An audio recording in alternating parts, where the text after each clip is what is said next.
వేదికను అలంకరించినటువంటి ప్రియతమ బానిసలు, జెండా కూలీలు, జన సైనికులకి, అలాగే అలంకరించినటువంటి వేదికపై ఆసీనులైనట్టి పేదల వ్యతిరేకి పెత్తందారుడు, త్వరలో చిత్తుగా మళ్లీ ఎన్నికల్లో ఓడిపోయి మన రాష్ట్రం వదిలి పారిపోబోతున్న శ్రీ నారా చంద్రబాబు నాయుడు గారి మొహం మీద గాండ్రించి ఉమ్మేస్తూ, అలాగే పేరుకు మన పార్టీని బయటికి చెప్పుకొని తిరుగుతుంటున్నప్పటికీ Paradise biryani packet, Mansion House బుడ్డి, డబ్బు, ఎలక్షన్ సామాన్ అంతా నూకి అది బలవంతంగా వచ్చి కూర్చున్నటువంటి ప్రేక్షకులకు మరియు తోటి కార్యకర్తలకు హృదయపూర్వక నమస్కారాలు తెలియజేసుకుంటున్నాను. ఇవాళ మనం చూస్తే మన పార్టీ ఈసారి ఎన్నికల్లో కూడా ఖచ్చితంగా ఓడిపోబోతుందని మీకు తెలుసు. మరి దీనికి కారణం మీరో, నేనో, పవన్ కళ్యాణ్, బీజేపీ నాయకులు, లేదనంటే చంద్రబాబు లోకేష్ బాబు గారో కాదు. ఇంతటి దరిద్రమైన పరిస్థితి, భయంకరమైన ఆందోళనకరమైన పరిస్థితి మనకి రావడానికి కారణం శ్రీ నారా చంద్రబాబు నాయుడు గారి అని మనం చేస్తా ఉన్నాం.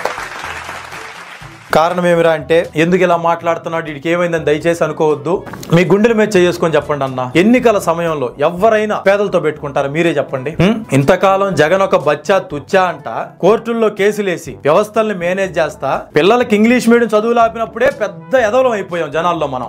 అంతటితో ఆగారా? లేదు. పేదలకు ఇళ్ల పట్టాలు ఆపారు.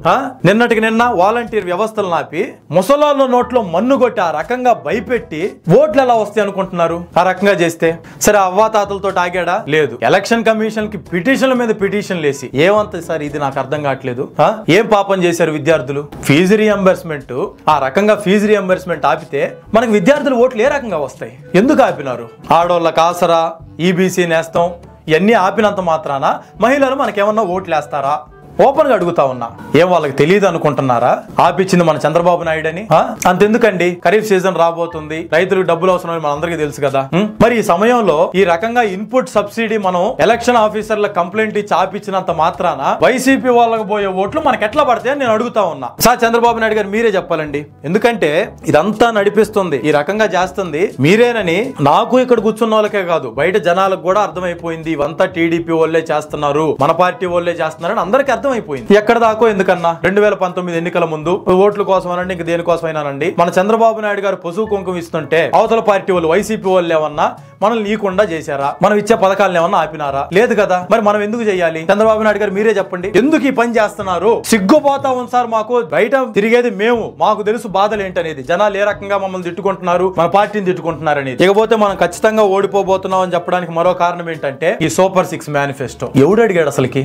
చంద్రబాబు నాయుడు గారు సార్ కనీసం మన మేనిఫెస్టో పేపర్ ని కూటమిలో ఉన్న బీజేపీ వాళ్ళైనా ముట్టుకోగలిగినారా? మనం చూడలేదా? మేనిఫెస్టో విడుదల చేసేటప్పుడు చంద్రబాబు నాయుడు గారు సార్ మీరే, మీకు తెలుసు కదా, మేనిఫెస్టోని దగ్గరికి తీసుకొస్తుంటే పక్కకు నెట్టేస్తున్నారు. ఇంకా అది ఎంత దరిద్రంగా, ఎంత హీనంగా, నీచాతి నీచంగా అబద్ధపు హామీలతో ఉంటే కేంద్ర ప్రభుత్వం, భారతదేశాన్ని లీడ్ చేస్తున్న బీజేపీ సైతం మన పార్టీ మేనిఫెస్టోని పట్టుకోవడానికి, కనీసం ముట్టుకోవడానికి, తాకడానికి భయపడిందో మీరే అర్థం చేసుకోవచ్చు. మేనిఫెస్టో దాకెందుకు, నిన్న మొన్న రాజమండ్రి, అనకాపల్లిలో జరిగిన సభల్లో కూటమిలో ఉండి కూడా చంద్రబాబు నాయుడు గారు షేక్ హ్యాండ్ ఇద్దామని దగ్గరికి పోతున్నా కూడా అమిత్ షా గారు మన చంద్రబాబు నాయుడు గారి చేయి ముట్టుకున్నారా? చెప్పండి సార్, ముట్టుకున్నారా? మీరెంత ప్రమాదకారి, తాకకూడని వారు, అంటరానితనంగా చూడవలసిన వారు అయ్యుంటే కూటమిలో ఉండి కూడా, పొత్తులో ఉండి కూడా సాక్షాత్తు దేశాన్ని ఏలుతున్న బీజేపీ నాయకులు సైతం మిమ్మల్ని దూరం పెట్టినారు. ఎందుకు చెప్పండి మీరే? మిమ్మల్ని ముట్టుకోకుండా పక్క జరిగింది వాస్తవమా కాదా? మరి అటువంటి కేంద్ర నాయకులే మన నాయకుడు చంద్రబాబు నాయుడు గారిని తాకడానికి భయపడే జంకుతున్న ఈ పరిస్థితుల్లో కార్యకర్తలం మనం ఏ రకంగా ఇతన్ని నమ్మి, ఇతని మాటలు నమ్మి, ఇతని మేనిఫెస్టో నమ్మి జనాల్లోకి పోయి ఓట్లు అడగగలం? మీరు చెప్పినట్టుగా మేము మాట్లాడింది ఎంతకాలం ఆ వైసీపీ వాళ్ళని ఎందుకని అన్ని పథకాలు ఇస్తున్నారు, జనాలను సోమరబోతులు చేస్తున్నారు, అంత సంక్షేమం అవసరమా? సింగపూర్ కట్టొచ్చు కదా, మలేషియా కట్టొచ్చు కదా, దుబాయ్ కట్టొచ్చు కదా. ఇట్లాంటి కారు కోతలన్నీ ఓ పక్క మనం కూస్తా ఇప్పుడు వచ్చి వైసీపీ వాళ్ళకన్నా 2 రెట్లు ఇస్తాం, 3 రెట్లు ఇస్తాం, అన్ని ఉచితంగా చేసేస్తాం అంటే జనాలు మనల్ని ఏ రకంగా నమ్మి ఓట్లేస్తారు? గతంలో ఎప్పుడు మనం ఈ వైసీపీ వాళ్ళలాగా మేనిఫెస్టోలో చెప్పినన్ని చేసినట్టుగా లేదు కదా సార్. పైగా వైసీపీ వాళ్ళకన్నా ఇప్పుడు మనం ఎక్కువ ఇస్తామని చెప్తున్నాము. ఏ రకంగా చేస్తారు సార్ అని అడిగితే సంపద సృష్టిస్తా. నేనేంటంటే నేను అనుభవం ఎట్లా సార్ 2014లో గనక నేను సింగపూర్ కడతా, ఆకాశానికి దేశపోతాను జోలు పట్టుకొని అడుక్కున్నట్ట మీరెన్నన్నా చెప్పండి అన్నా, ఖచ్చితంగా మన పార్టీ అయితే ఓడిపోతుంది. ఇది మాత్రం 100%. అసలు ఆ పొత్తులు ఎవరు పెట్టుకోమని చెప్పారు సార్ చంద్రబాబు నాయుడు గారు? మీలో కూడా చాలా మంది అడుగుంటారు కదా. దయచేసి వద్దు సార్ అంటే మన మాట విన్నారా? 2019లో నువ్వే తిడితే మోడీని, మళ్ళా పోయి మొన్న అమిత్ షా అదే మోడీ కాళ్ళ ముందు మోకరిల్లి బీజేపీతో పొత్తు పెట్టుకొని వస్తుంది. మైనారిటీ వాళ్ళు ఒక్కరన్నా మన పార్టీ కోటేసి తట్టున్నారు ఈ పరిస్థితుల్లో. అసలు ఆ మైనారిటీ వాళ్ళ రిజర్వేషన్లతో మనకేం పని? మేము అధికారంలోకి వచ్చిన తర్వాత మిమ్మల్ని తరిమేస్తాం, తన్నేస్తాం, పంపించేస్తాం, ఇలా మన భారతదేశం ఉండేది? ఇదే నా పెద్దవాళ్ళు మనకు నేర్పించింది? ఇదే నా మన పార్టీ సాంప్రదాయం? ఇదే నా స్వర్గీయ శ్రీ నందమూరి తారక రామారావు గారు మనకు నేర్పించింది? సార్ చంద్రబాబు నాయుడు గారు మీరేనండి చెప్పాలి. చెప్పినా ఉపయోగం లేదనుకోండి, ఎలాగో ఓడిపోబోతున్నాం, అది వేరే విషయం. పవన్ కళ్యాణ్ మీటింగ్లకి జనాలు వస్తున్నారని మళ్ళా పోయి ఆ జనసేనలతో పొత్తు పెట్టుకుంటారు. అవసరమా మనకి? మన చరిత్ర ఏంది? 40 ఏళ్ల పార్టీ. నిన్నగాక మొన్న వచ్చిన పార్టీ తోటి పొత్తా, పైగా మనం వెంపర్లు ఆడటమా? కనీసం ఇవాళ జనసేన పవన్ కళ్యాణ్ తన సీట్ అన్నా గెలిచే పరిస్థితుల్లో ఉన్నాడా? మరి అట్లాంటి పార్టీ తోటి మనం అసలు పొత్తు ఎందుకు పెట్టుకోవాలి? మనం వాళ్ళ కోసం ఎదురు చూడాలా? అరే ఎన్టీఆర్ గారు ఒంటి కాలు మీద తీసుకొస్తే ఈ పార్టీని ఏంది గతి పట్టిస్తున్నాడు చంద్రబాబు అని బయట జనాల్లోకి ఇదే సందేశం వెళ్ళింది, ఇదే సంభాషణలు జరుగుతున్నాయి. చంద్రబాబు నాయుడు గారు, సార్ నేను నిర్మోహమాటంగా చెప్తున్నాను, మీరు ఎన్ననుకున్నా నాకేం ఇబ్బంది లే. మన పార్టీ ఇవాళ సంకనాకిపోయే పరిస్థితి వచ్చిందంటే దానికి కారణం మీరే. ఇకపోతే మొదట్లో చెప్పుకున్నట్టు గత 4-5 ఏళ్లుగా వైసీపీ వాళ్ళు చేసే అభివృద్ధి సంక్షేమ కార్యక్రమాలను అడ్డుకుంటూ మరియు ఎన్నికల సమయంలో కూడా పేదలకు వచ్చే పథకాలని రానియకుండా విద్యార్థులు, మహిళలు, రైతులు, వృద్ధులు ఇంకా మరెందరో పేదలకు వచ్చే పథకాలు రానియకుండా అడ్డుపడుతూ, అలాగే మేనిఫెస్టోలో సూపర్ 6, సూపర్ 10 అంట అడ్డదిడ్డమైన హామీలు పెడతా తిట్టిన పార్టీలతో కూడా పొత్తు పెట్టుకొని ఎన్నికలకు పోవడం ఒక ఎత్తు అయితే, సీట్లు పంపకం మరొక ముఖ్యమైన కారణం. అవతల పక్క వైసీపీ వాళ్ళు సామాజిక సాధికారత పేరుతో బీసీ, ఎస్సీ, ఎస్టీ, మైనారిటీలనంట అందరినీ దగ్గరికి తీసుకుంటా పేదలని కూలినాలి చేసుకునే వాళ్ళకి, డ్రైవర్లకి, డబ్బు లేని వాళ్ళకి ఈ రకంగా అందరికీ సీట్లు ఇచ్చుకుంటా అందరినీ కలుపుకొని పోతా ఉంటే అన్ని వర్గాలని, సార్ చంద్రబాబు నాయుడు గారు మీకేం మాయరోగం వచ్చిందండి? బీసీలకు తోకలు కత్తిరిస్తా, దళితుల్లో పుట్టాలని ఎవరన్నా కోరుకుంటారా? ఈ రకంగా తిట్టుకుంటా పోతే మన పార్టీకి ఓట్లు ఎట్లా వేస్తారన్నా?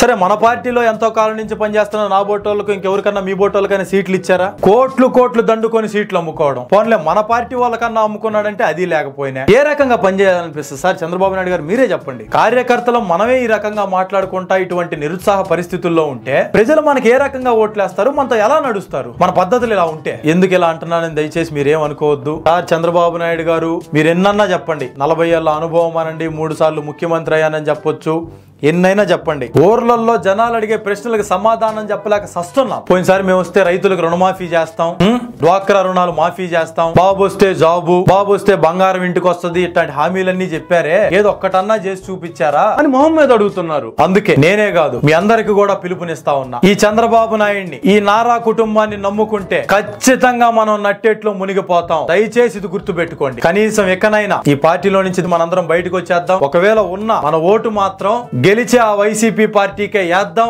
నలుగురి చేత ఏపిద్దాం. ఇన్ని చూసిన తర్వాత కూడా ఇంకా మనం ఈ చంద్రబాబు నాయుడు నమ్ముకున్నామనంటే కాపుల పార్టీ జనసేనకు పట్టిన గతే మనకి పడుతుంది. పట్టినా ఆశ్చర్యపోనక్కర్లేదు. మీ అందరికీ తెలుసో లేదో 2019లో జనసేనకు వచ్చిన ఓట్లు ఎన్ని? మహా అంటే 5.5% వచ్చి ఉంటాయి. ఈ దబా కూడా రాజ్యాంగం ప్రకారం ఈ దబా కనీసం వాళ్ళకి 6% ఓట్లు రాకపోతే రాజ్యాంగం ప్రకారం జనసేన పార్టీ గాజు గ్లాసు అసలు గుర్తింపే లేకుండా పోతాయట. వాళ్ళు ఇంకా కొత్త పార్టీ పేరు పెట్టుకోవాల్సిందే. ఇది బహుశా చాలా మంది జన సైనికులు కూడా తెలియదు అనుకుంటా. అలాగే ఇందులో మరో గమ్మత్తైన విషయం ఏంటంటే చంద్రబాబు నాయుడు గారి వాళ్ళ జనసేనకి ఏదైతే 21 సీట్లు ఇచ్చున్నారో అందులో ప్రతి సీట్లో కనీసం 50% ఓట్లు వస్తే గానీ 6% దాటదంట. చూసారా ఈ మహానుభావుడి గేమ్? సో నేను అందుకే మళ్ళీ చెప్తా ఉన్నాను, మన పార్టీ ఈసారి ఖచ్చితంగా ఓడిపోబోతుంది. టీడీపీకి ఉంటదా లేదా అన్న తర్వాత సంగతి. పార్టీ అనేది చంద్రబాబు నాయుడు గారి రాజకీయ చరిత్ర మాత్రం ఇంతటితో ఈ ఎన్నికలతో ముగిసిపోతుంది. ఆయన అసెంబ్లీలో కూడా పోలేరు. ఆయన్ని నమ్ముకొని మనం ఉన్నామనంటే ఆస్తులు అమ్ముకొని కోట్లు తగలేసి ఇవాళ రోడ్డును పడి కొన ఊపిరితో కొట్టమిట్టాడుతున్న మన కార్యకర్తలందరం ఇక అంతిమంగా ఆత్మాహుతి చేసుకునే పరిస్థితి ఎదురవుతుందని హెచ్చరిస్తా ఉన్నా. మరొకసారి నాకు ఈ అవకాశం ఇచ్చినటువంటి మీ అందరికి మాత్రమే ధన్యవాదాలు తెలుపుకుంటూ, సార్ మీ మాత్రం మరొకసారి అని ఉమ్మేసుకుంటూ సెలవు తీసుకుంటా ఉన్నాను. జై భవానీ.